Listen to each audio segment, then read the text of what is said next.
Good morning, ladies and gentlemen. Before we proceed with our meeting, let's start with the prayer to begin by the staff. Let's bow our heads in prayer. In the name of the Father, the Son, and the Holy Spirit. Amen. Father, bless all of our members, especially today's private conference. Guide us in our discussions. Enlighten our minds in every decision that we make. Give us your grace that we may effectively do our parts as public servants. Bless our plans, programs, and projects so that we may achieve our objectives for your greater glory. All this we ask in Jesus' name. Amen. Madam Secretary, and let's acknowledge the presence of the attendees and prepare with the order. These are the attendees of today's private conference headed by our BAC chairperson, Sir Arlondon G. Barbero, the BAC vice chairperson, Sir Arnel N. Brillantes, the BAC member for all types of procurement, Sir Heinrich B. Dakanay, the BAC member for all types of procurement, Sir D.R.B. Corel, the OIC head of procurement unit, Ma'am Melody Jones Lee Javier. 4 BAC members were present, so we have a quorum, sir. Considering that we are now in a quorum, I will not call this private conference to order. Again, good morning, everyone. Welcome to the private conference for the procurement of 1 infrastructure projects and 1 goods. Okay, let us proceed with the procurement of goods.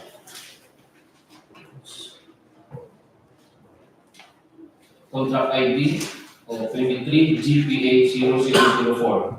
Contract name, supply and delivery of various shop to be utilized in the maintenance of heavy equipment and service vehicle. Contract location, DPWH Abra, BULI, Sulihan Street, on 7 BARANGAY, Abra. Scope of work, supply and delivery of various shop tools. Approved budget for the contract, 6,615,000 pesos. Source of fund, AYAW 2023. And the contract duration is 30 calendar days. Now let's proceed with the technical specifications of the various shop tools to be discussed by Engineer Villar. For the first one, track tire changer, rim diameter 14 inches to 26 inches. The maximum wheel weight is 500 kilograms. The maximum wheel weight is 780 mm. Maximum tire diameter is 1,600 mm. Gearbox motor 2.2 kilowatts or the 220 volts. Hydraulic pump motor 1.5 kilowatts or 220 volts.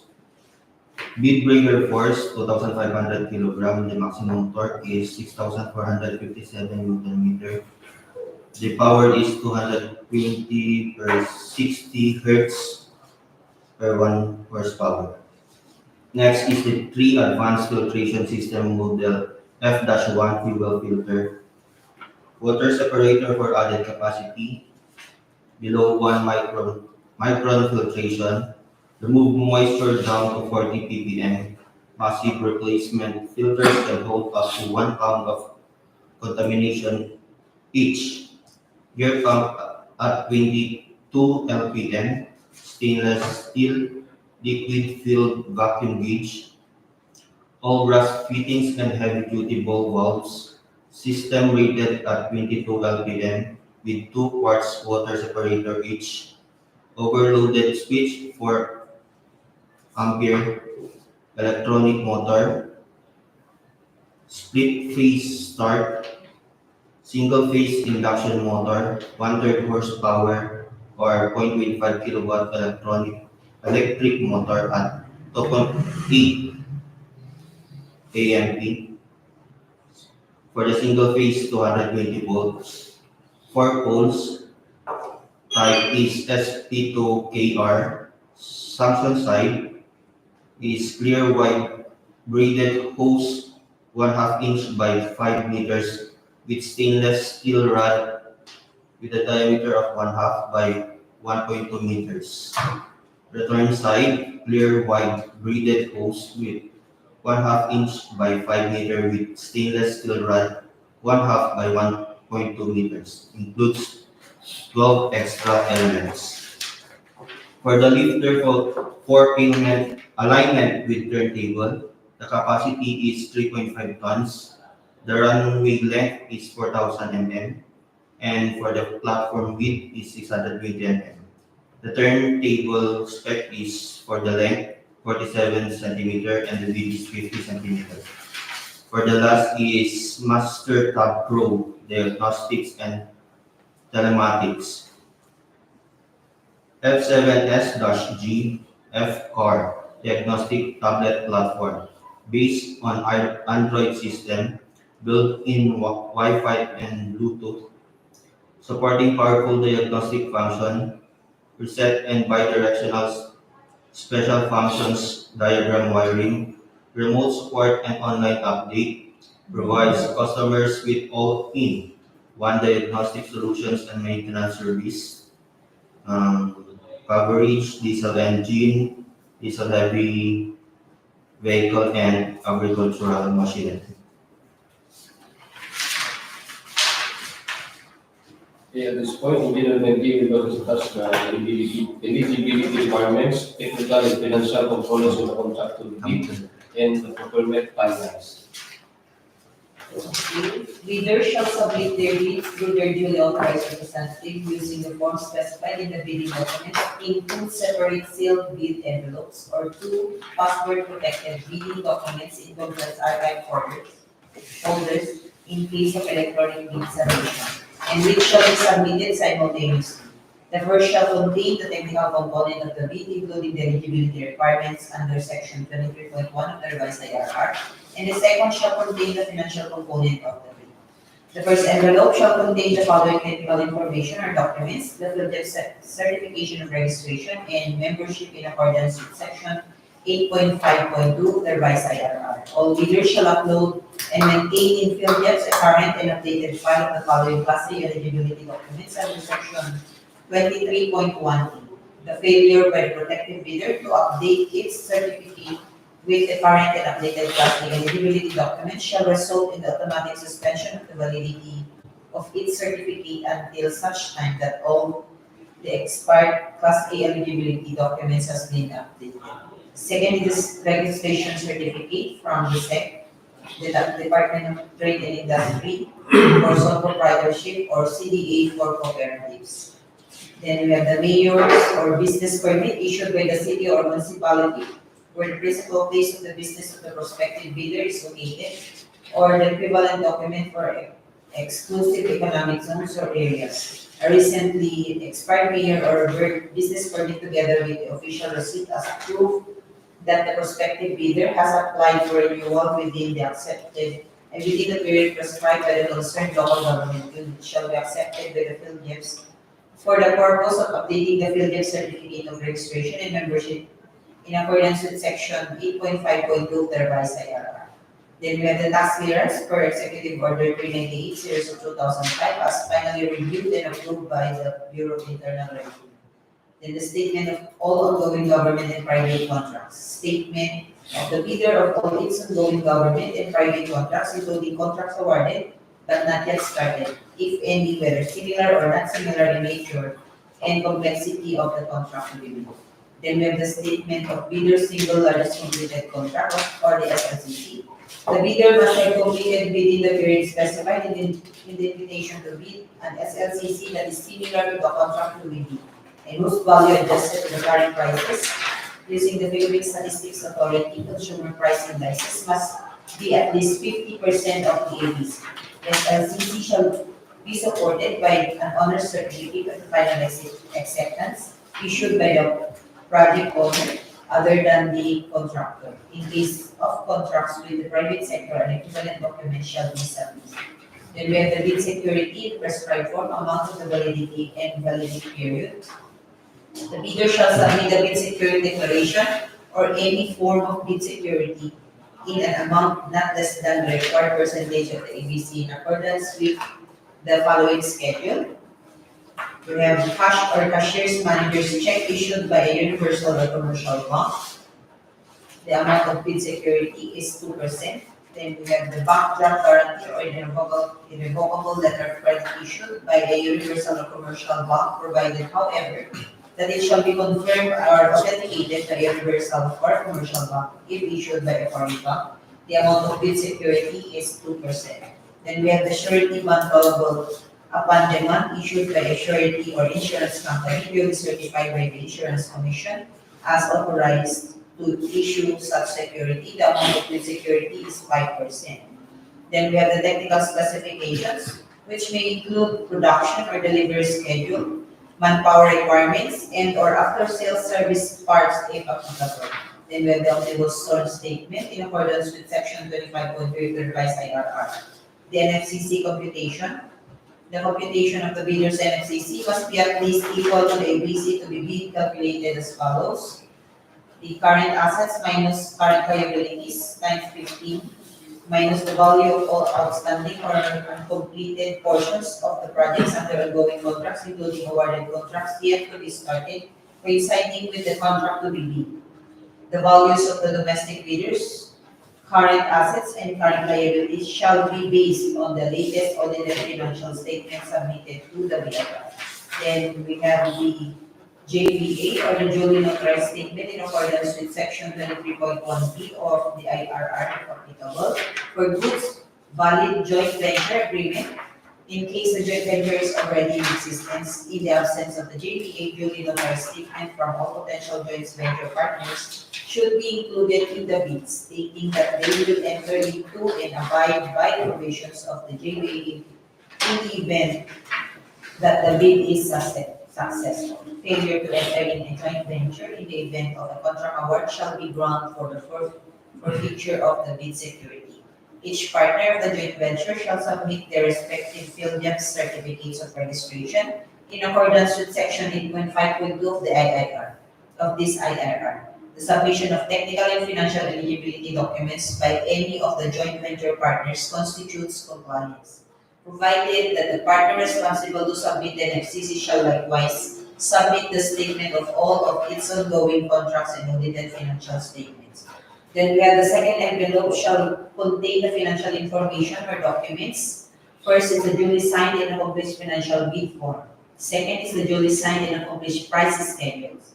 Notwithstanding the eligibility of the bidder, the procuring entity concerned reserves the right to review the qualifications of the bidder at any stage of the procurement process if the procuring entity has reasonable grounds to believe that a misrepresentation has been made by the said bidder, or that there has been a change in the bidder's capability to undertake the project from the time it submitted its eligibility requirements. Should such review uncover any misrepresentation made in its eligibility requirements, statements, or documents, or any changes in the situation of the bidder which will affect the capability of the bidder to undertake the project so that it fails the eligibility criteria, the procuring entity shall consider the said bidder as ineligible and shall disqualify it from obtaining an award or contract in accordance with Rules 21, 22, and 23 of the revised IR.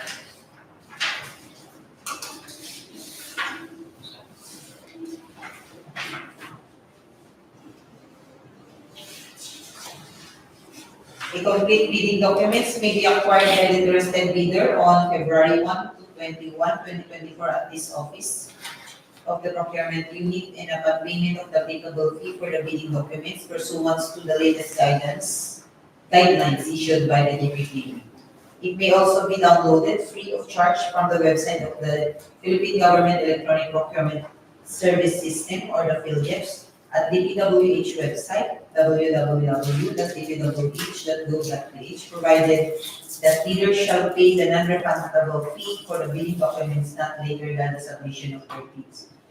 Bids must be duly received by the Box Secretariat through manual submission or at electronic bids Abra at dpwh.gov.ph for electronic submission on or before 10 a.m. on February 21, 2024. Late bid shall not be accepted. Only authorized liaison officer with the presentation of his or her ID duly issued by the company and special power of attorney shall be allowed to submit or draft bidding documents. Bid opening shall be at 2:00 p.m. on February 21, 2024 at the conference room of the procurement unit. Bidding will be conducted through open competitive bidding procedures using a non-discretionary pass or fail criterion as specified in the implementing rules and regulation of the Republic Act 9184, otherwise known as the Government Procurement Reform Act. The back of the DPWH Abra DEO reserves the right to reject any and all bids declared a failure of bidding or not award the contract at any time prior to the contract award in accordance with section 35.6 and 41 of 2016 revised IRR of RA 9184 without thereby incurring any liability to the affected bidder or bidders. Interested bidders may obtain further information from the Office of the Procurement Unit, Department of Public Works and Highways, Abra District Engineering Office, Rizal Street, Zone 7, Bagueta. Okay, we are done with the credit conference for goods. Now, let's proceed to the credit conference of infrastructure project. Background of the project, content contract, construction, completion of multi-purpose building covered for. Contract ID number 24PA 0095. Locations, SITO, AR-AROSIP, Barangay BULI, Abra. Scope of works. Construction of 18 by 33 meters structural steel covered work. Approved budget for the contract, 3,959,753 pesos and 40 centavos. Contract duration, 195 calendar days. Prospective bidders should be registered with pickup license category of size range small b, license category C and D. The cost of bidding documents is 5,000 pesos. Okay, then I call on again Engineer Medley to discuss the eligibility requirements, technical and financial documents for the contract to be bid and the procurement timelines. Again, for infrastructure projects, bidders shall submit their bids to their duly authorized representative using the forms specified in the bidding documents in 2 separate sealed bid envelopes or 2 password-protected bidding documents in compressed archive folders in case of electronic bid submission, and which shall be submitted simultaneously. The first shall contain the technical component of the bid, including the eligibility requirements under section 23.1 of the revised IRR, and the second shall contain the financial component of the bid. The first envelope shall contain the following technical information and documents: the Philippine Certificate of Registration or an envelope in accordance with section 8.5.2 of the revised IRR. And the registration certificate from the SEC, Department of Trade and Industry for sole proprietorship or CDA for cooperatives. Then we have the mayor or business permit. Then the tax clearance, a statement of ongoing and private contracts. Then we have also the statement of the bidder's single largest completed contract. Then the pickup license and registration. Then the bid security in prescribed form, amount of the validity and validity period. Cash or cashier's manager's check issued by the universal or commercial bank, 2%. In the bank guarantee or irrevocable letter of credit issued by the universal or commercial bank, provided, however, that it shall be confirmed or authenticated by the universal or commercial bank if issued by a foreign bank, 2%. And the surety bankable upon demand issued by a surety or insurance company duly certified by the Insurance Commission or authorized to issue such security, 5%. Then you have the project requirements, which shall include the following: organizational chart of the contract to be bid, then the list of contractors, personnel, the project manager, project engineer, materials engineer, and foreman to be assigned to the contract to be bid with their complete qualification experience data, then the list of contractors' major equipment units, which are owned, leased, and or under purchase agreements supported by the proof of ownership or certification of the availability of equipment from the equipment lessor or vendor from the duration of the project as the case may be. Then we have the omnibus term statement in accordance with section 25.3 of the revised IRR. Then the MFCC, the audited financial statement, the JPA or duly notarized statement in accordance with section 23.1B of the revised IRR in capital. Then the second envelope shall contain the financial information and documents. First is the financial bid form. Second is the bid prices of bill of quantities. Then third, the detailed estimates, including the summary sheet indicating the unit prices of construction materials, labor rates, and equipment rentals used in coming up with the bid. Fourth is the cash flow by quarter. Notwithstanding the eligibility of the bidder, the procuring entity concerned reserves the right to review the qualifications of the bidder at any stage of the procurement process if the procuring entity has reasonable grounds to believe that a misrepresentation has been made by the said bidder, or that there has been a change in the bidder's capability to undertake the project from the time it submitted its eligibility requirements. Should such review uncover any misrepresentation made in the eligibility requirements, statements, or documents, or any changes in the situation of the bidder which will affect the capability of the bidder to undertake the project so that it fails the eligibility criteria, the procuring entity shall consider the said bidder as ineligible and shall disqualify it from obtaining an award or contract in accordance with rules 21, 22, and 23.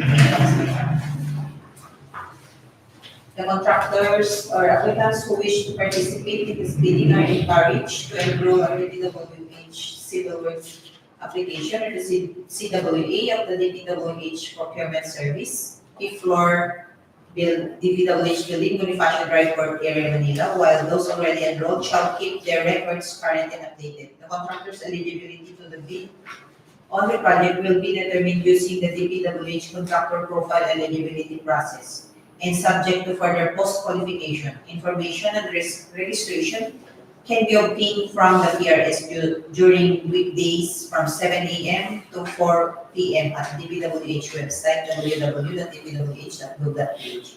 Bidding will be conducted through open competitive bidding procurement procedures using the non-discretionary pass or fail criterion as specified in the implementing rules and regulations of the Republic Act 9184, other known as the Government Procurement Reform Act.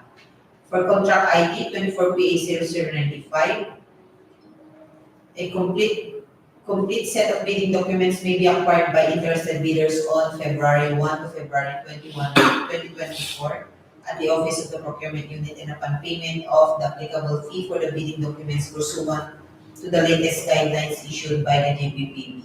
It may also be downloaded free of charge from the website of the Philippine Government Electronic Procurement Service System and DPWH website www.dpwh.gov.ph, provided that the bidder shall pay the non-refundable fee of the bidding documents not later than submission of their bids.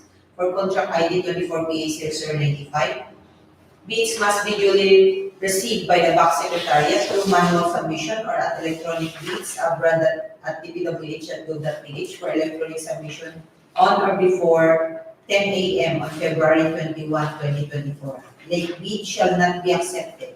Bid opening shall be at 2 o'clock p.m. on February 21, 2024 at the conference room of the procurement team. Only authorized liaison officer whose name appears on the contractor's registration certificate with the presentation of his or her ID duly issued by its construction firm and special power of attorney shall be allowed to submit or draft bidding documents.